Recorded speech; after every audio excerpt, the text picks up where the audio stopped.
Praise the Lord. प्रभु आप सबको इस मई महीने में आशीषों से भरे। ये मई महीने का पहला तारीख, पहला शुरुआत है। आपके लिए बहुत आशीष रहे ये महीना।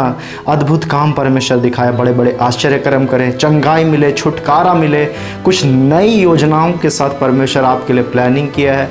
ये मैं विश्वास करता हूँ आपके लिए परमेश्वर भली बातों को लाएगा जो आप यीशु में विश्वास कर रहे हैं। और आज का दिन मज़दूर दिवस है। आज मज़दूर लोग के लिए वो दिवस को बनाया जाता है कि मज़दूर को याद किया जाता है कि आज लेबर डे है।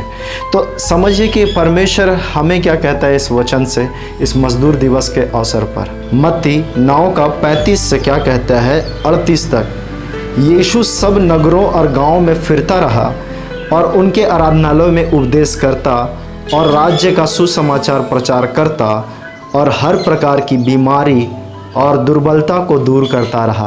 वो सब नगर में यीशु मसीह जाता रहा, उनके आराधनालय में, किनके उनके आराधनालय में जा जाके वहाँ क्या करता था, उपदेश देता था, शिक्षा देता था और राज्य का सुसमाचार का प्रचार करता रहा और हर प्रकार की बीमारी, दुर्बलता, दुष्ट आत्मा से ग्रसित उन लोगों को क्या करता रहा, चंगा करता रहा, बीमारियों को ठीक करता रहा यीशु मसीह। फिर लिखता है 36 में, जब उसने भीड़ को देखा तो उसको लोगों पर तरस आया, क्योंकि वे उन भेड़ों के समान जिनका कोई रखवाला ना हो, व्याकुल और भटके हुए से थे। बहुत ऐसे लोग यीशु मसीह ने देखा कि बहुत लोग भटके हुए हैं, उनका कोई चरवाहा नहीं है, उसको कोई गाइड करने वाला नहीं है। वो बड़ा भीड़ को देखकर तरस से भर गया। क्या हमें लोगों को देखकर तरस आता है? क्या दया आता है? क्योंकि बाइबल भी कहता है कि अगर तुम दूसरों पर दया करोगे तो परमेश्वर तुम पर भी दया करेगा। तो हमें दयालु बनना है, तरस खाना चाहिए हमारा हृदय में। आप अगर वचन पढ़ते हैं, बाइबल पढ़ते हैं, संगति करते हैं, चर्च करते हैं, रेगुलर जाते हैं, सब कुछ अच्छा कर रहे हैं, आप यीशु से बहुत प्यार भी करते हैं, लेकिन क्या यीशु मसीह का स्वभाव हम में आ रहा है? क्या हमें दूसरों को देख कर तरस आ रहा? हमें जानवरों को देखते हैं, कभी बिल्ली को देखे, कुत्ता को देखे, किसी जानवर को देख के वो बेचारा ऐसा है, बेचारा कितना तकलीफ में है, आपको उसको देखकर तरस आ रहा। लेकिन जो परमेश्वर ने अपने स्वरूप में मनुष्य को बनाया है, हमें उस मनुष्य पे तरस नहीं आ रहा। हम अपने प्रेम करने वालों के साथ प्रेम कर रहे हैं, जो लेकिन हमसे प्यार नहीं करता, हम उस पर तरस नहीं खा पा रहे, दया नहीं कर पा रहे। तरस ही नहीं है मेरे अंदर, हृदय तरस वाला भरा ही नहीं, क्योंकि हम चुनाव करते हैं जिस पर तरस खाना है हम उस पर तरस खाते हैं। लेकिन यीशु मसीह हर किसी पर तरस खाया, दया किया, और ऐसे निर्बल कमज़ोर लोगों पर तो और दया करता है और तरस खाता है कि देखा कि इनका कोई चरवाहा नहीं है, कोई रखवाला नहीं है, रक्षा करने वाला नहीं है, तो ना हो कि उसका मन व्याकुल हो जाए। और भटके हुए से थे वे लोग, व्याकुल थे, भटके हुए से थे। 37 में क्या कहते हैं, तब उसने अपने चेलों से कहा। किससे कहा? यीशु मसीह ने अपने चेलों से कहा, पके खेत तो बहुत हैं पर मजदूर थोड़े हैं। पके खेत तो बहुत हैं लेकिन मजदूर थोड़े हैं, मजदूरी करने वाले थोड़े हैं जो मजदूरी करना चाहिए। यीशु मसीह को आपने कितना बार मजदूरी करते हुए देखा? सुबह उठते थे, सोते थे, वो भी पता नहीं, क्योंकि लिखा है वो पहाड़ में जाते थे, रात को प्रार्थना करते थे और सुबह भी वही काम को कर रहे हैं लोगों के बीच पे।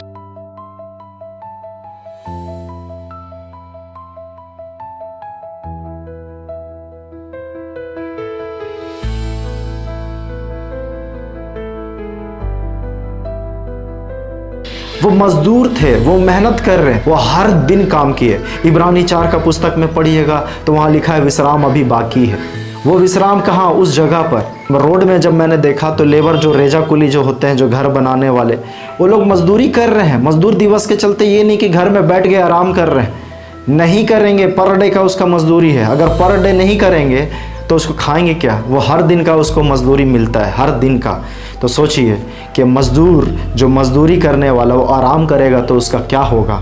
तो ऐसे यीशु मसीह भी 33.5 साल तक इस पृथ्वी में परमेश्वर के पिता की इच्छा को पूरा करें, और वही यीशु मसीह जो मकसद से आए थे, वो 33.5 साल तक सेवा की इस पृथ्वी में, आराम नहीं किए, बल्कि जैसे उसको बुद्धि विवेक समझ आया वो लोगों के बीच में जाते थे, वचन का बातें करते थे, परमेश्वर की बातें, स्वर्ग की बातों को बताते थे, पाप और बुराई की बातें बताते थे कि उससे अलग रहें। तो सोचिए, यीशु मसीह ने आराम नहीं किया, विश्राम नहीं किया। हम मजदूर हैं। हमें परमेश्वर कहता है वचन में, तब उसने अपने चेलों से कहा, पक्के खेत तो बहुत है, पक्के खेत बहुत है, मजदूर थोड़े हैं। फिर लिखता 38 में, इसलिए खेत के स्वामी से विनती करो कि वह अपने खेत काटने के लिए मजदूर भेज दे। तो कहने का मतलब है कि खेत ये संसार है और स्वामी जो है परमेश्वर है, उस परमेश्वर से विनती करो कि खेत काटने के लिए, क्या करने के लिए, न्याय का दिन जब होगा तो इसलिए तैयारी करने के समय में पक्के खेत बहुत हैं, सब लोग मन बना के रेडी है, तैयार है, लेकिन क्या कोई उसे सुसमाचार सुनाने के लिए वो मजदूर जाएगा? क्या मजदूर वहाँ पे बाइबल की बातों को बता रहा? क्या यीशु की बातों को बता रहा? यीशु मसीह ने आपको चुना है। इस काम को कीजिए कि लोगों को यीशु का प्रेम बांटिए, यीशु के बारे बताइए, क्योंकि कोई अच्छी चीज़ें जब आपको मिलता है तो क्या वो अपने तक रखते हैं? आपको ही ना पता चलता है, अरे उस डॉक्टर के पास चल जाओ, उस कॉलेज में एडमिशन ले लो, इस स्कूल में एडमिशन ले लो, इस दुकान से काम करा लो, वो अच्छा देता है, वो डिस्काउंट देता है, वो अच्छा बिहेव करता है। कितना प्रचार करते हैं आप उस दुकान का, उन लोगों का? क्या यीशु मसीह जो आपके लिए इतना बेस्ट किया है, चंगाई दिया है, शांति दिया है, छुटकारा दिया है, क्या आप उसे यीशु मसीह के बारे लोगों को नहीं बताएंगे? मुंह बंद मत कीजिए, क्योंकि दुष्ट चाहता है मुंह बंद रखें प्रभु का नाम लेने से, और यीशु चाहते हैं कि जाओ मेरे प्रेम को लोगों को बताओ, यीशु मसीह का उस क्रूस की कथा को बताओ, क्योंकि जो उसी में उद्धार है, उसी में छुटकारा है, उसी में चंगाई है, उसी में अनंत जीवन है, और दूसरा कोई मार्ग नहीं है। परमेश्वर और मनुष्य के बीच में एक ही नाम है, यीशु नाम, वही मध्यस्थ है। आप मजदूरी कीजिए, मेहनत कीजिए, मजदूर के समान आप सेवा कर रहे हैं, मजदूर हैं आप, प्रभु के मजदूर हैं, काम करें, क्योंकि बाइबल रोमियो का 4 में लिखा है, काम करने वाले की मजदूरी देना दान नहीं परंतु उसका हक समझा जाता है। जब आप मेहनत करेंगे, मजदूरी करेंगे आत्मा बचाने का, तो आपको भी उसका फल मिलेगा, क्योंकि जो हम बोएंगे वही तो हम काटेंगे। इसीलिए हमें प्रार्थना करना है, दुआ करना है कि और मसीह के सेवक लोग खड़े होने पाए, और प्रभु के मजदूर खड़े होने पाए, ताकि लोगों तक सुसमाचार पहुँचे और आत्मा बचाने का काम हो सके। जो प्रभु ने कहा है वो काम को हम करें, लोगों को वचन की बातें सिखाने में, पाप और बुराई से दूर रहने के लिए, यीशु की ओर फिरने के लिए, उसका मन फिराव के लिए प्रार्थना करें, मेहनत करें। जितना ज़्यादा आप बोलते हैं उससे कहीं ज़्यादा और ज़्यादा प्रार्थना करने में समय बिताइए। आपके बोलने से नहीं बदलेगा। आप सोचते हैं कि बोलेंगे, ज़्यादा बोलना है, लेकिन ऐसा नहीं कि आप प्रार्थना उसके लिए नहीं कर रहे, सिर्फ बोल ही रहे हैं। आप मजदूर हैं, आप मेहनत कीजिए। परमेश्वर आपके द्वारा एक ऐसा अद्भुत काम करेगा जो आप लोगों के लिए आशीष का कारण बनेंगे। आप लोगों के लिए आशीष का कारण ही बने। जो वरदान आपको परमेश्वर दिया है वो इस्तेमाल कीजिए, जो तोड़ा दिया है उसको इस्तेमाल कीजिए। इसीलिए पके खेत तो बहुत है, मजदूर थोड़े हैं, इसीलिए हमें क्या करना है? स्वामी से विनती करना है कि और मजदूर आए और आत्मा बचाया जा सके। मैं विश्वास करता हूँ कि आज मजदूर दिवस है। आप बैठेंगे नहीं, आप काम करेंगे। हर दिन का मजदूरी कीजिए, हर दिन का। कल आपने अच्छे काम किया, सुसमाचार बांटा, लोगों का मदद किया, कपड़े दिए, खाना खिलाया गरीबों को, सब कुछ अच्छा कर रहे हैं आप, लेकिन क्या आप पिछले दिनों को आज भी याद करके खुश होंगे? सिर्फ नहीं ना। कल का किया हुआ कल का छोड़ दीजिए, आज आपने क्या किया है प्रभु के लिए। आज आप प्रभु के काम के लिए कितना कुछ कर रहे हैं। सुबह उठते साथ आपने कितना कुछ प्रभु के नाम के लिए किया। आप अपने लिए, अपने शरीर के लिए तो बहुत कुछ किए, यीशु मसीह के लिए इस पृथ्वी में आप क्या कर रहे हैं? तुम सारे जगत को प्राप्त कर लो और अपने प्राण की हानि उठाओ तो उससे क्या लाभ होगा? कोई लाभ नहीं होगा। हम सिर्फ संसार में 50 साल 100 साल का ज़िंदगी जिएंगे और सब कुछ पा लेंगे और उसके बाद मर जाएंगे। जब हमें दिल्ली जाना होता है, मुंबई जाना होता है, दूसरा स्टेट शहर जाना होता है, हम लोग 1 हफ्ते से तैयारी करते हैं, 1 दिन के लिए ही कितना पहले से तैयारी करते हैं, ये ना छूट जाए, वो ना छूट जाए। आप सोचिए, आपका परमेश्वर जो यीशु मसीह को इस संसार में भेजने के लिए फिर वापस आएगा, यीशु मसीह वो अपने लोगों को उठा के लेके जाएगा। तो आप क्या तैयार हैं उस स्वर्ग में अनंत काल में जाने के लिए? हम लोग दूसरे शहर जाने के लिए तैयारी करते हैं, क्या अनंत काल में उस स्वर्ग में जाने के लिए क्या हम तैयारी कर रहे हैं? हमारे बच्चे, हमारे परिवार के लोग चर्च नहीं जाते, सोते रहते, तो बोलते थका हुआ है, ड्यूटी से आया है, ये प्रॉब्लम है, वो प्रॉब्लम है। क्यों? घर में जब आग लग जाएगा तो आप बोलेंगे कि वो नहीं आराम कर रहा है, थका हुआ है, सोने दो? नहीं ना, आप जल्दी जल्दी उठेंगे, बोलेंगे उठो उठो, आग लग गया घर में। अब आप सोच के देखिए, ये नरक का आग जो अनंत काल के लिए रहेगा, हमेशा हमेशा के लिए, उस आग में आप जलना देना चाहते हैं, लेकिन शारीरिक रूप से आग जो घर में जल गया है, लग गया है, उससे आप बचाना चाह रहे हैं। शरीर को बचाने के लिए कितना कुछ कर रहे हैं, लेकिन आत्मा को बचाने के लिए कोई क्यों नहीं सोच रहा है? सोच रहे हैं कुछ लोग, लेकिन क्यों नहीं सब सोच रहे? मसीह को जानने वाले लोग, सत्य को जानने वाले लोग, आज उन लोग को छोड़ दे रहे, कोई बात नहीं, उसको आराम करने दो। आप इतना आराम में मत हुई, छोड़ दीजिए, क्योंकि उसका आत्मा का लेखा आपसे लिया जाएगा। क्योंकि तुम सत्य को जानते थे, सच्चाई को जानते थे, तुमने उसे क्यों नहीं बोला, क्यों नहीं बताया?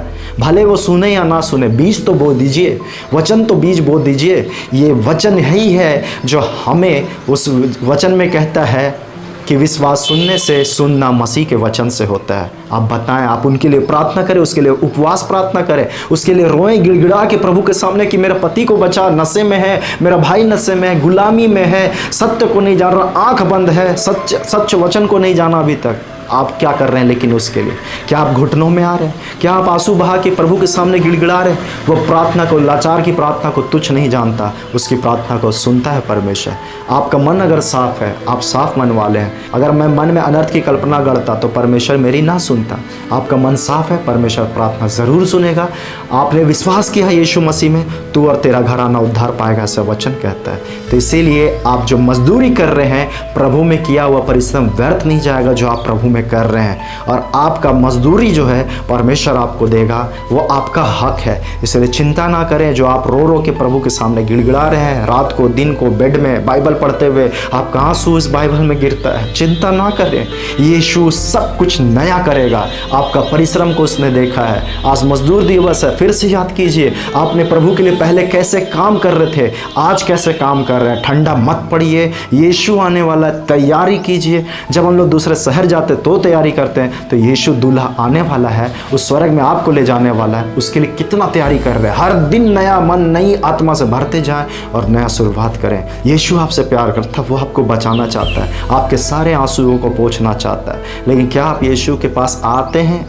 तभी तो वो आपके आंसू को पोंछेगा। यीशु के पास आ, यीशु के निकट आ। चिंता भविष्य का लेके ना करे, कल क्या होगा, लोग डरा रहा, भविष्य की बातों को, समाज क्या बोलेगा, लोग क्या बोलेगा। यीशु के सामने आपको खड़ा होना है, ना कि समाज। परमेश्वर आपके साथ है तो सब कुछ ठीक है, यीशु आपके साथ है तो सब अच्छा है। अगर यीशु नहीं है तब बड़ा दुखदाई है। क्या आपके फैमिली में, क्या आपके जीवन में यीशु मसीह है? क्या आपके घर के लोग पूरे मसीह में विश्वास में आ गए? नहीं तो रिलैक्स क्यों है? घुटना में आइए, हर दिन प्रार्थना में लगे रहिए। किसी के ऊपर डिपेंड भरोसा मत रखिए कि वो प्रार्थना कर देगा, वो कर देगा। आप क्या कर रहे हैं? नहीं आता है, पवित्र आत्मा से मांगे कि मुझे प्रार्थना करना सिखा। वचन नहीं पढ़ना जानते हैं, जो पढ़ना जानते हैं उसको बोलिए। वचन पढ़ते हैं अगर आप, तो दिन रात बाइबल में मनन चिंतन कीजिए, समय बिताइए, यीशु के साथ रिश्ता अच्छा बिताइए। बाकी खेत तो बहुत है, मजदूर थोड़े हैं। परमेश्वर आपको भी मजदूर बनाए और आप भी वचन की सेवकाई को करें और बहुत आत्माएं आपके द्वारा यीशु के पास आने पाए। मैं विश्वास करता हूं कि इस वीडियो से आपने आशीष पाया, लोगों को भी बांटेंगे ताकि और आत्माएं बचा जा सके। आत्मा और सच्चाई से प्रभु में बढ़िए, किसी के ऊपर डिपेंड नहीं, यीशु में डिपेंड रहिए। कुछ भी हो जाए, आँख मूंद के यीशु मसीह में भरोसा कीजिए। हर मन का दुखड़ा, तकलीफ का बात जो है यीशु के सामने रोइए। लोगों के सामने फर्स्ट रो देंगे तो सेकंड यीशु के सामने रोएंगे, तो कैसे पूरा मन से आप प्रार्थना कर पाएंगे? कैसे मन का बात खुल के बोल?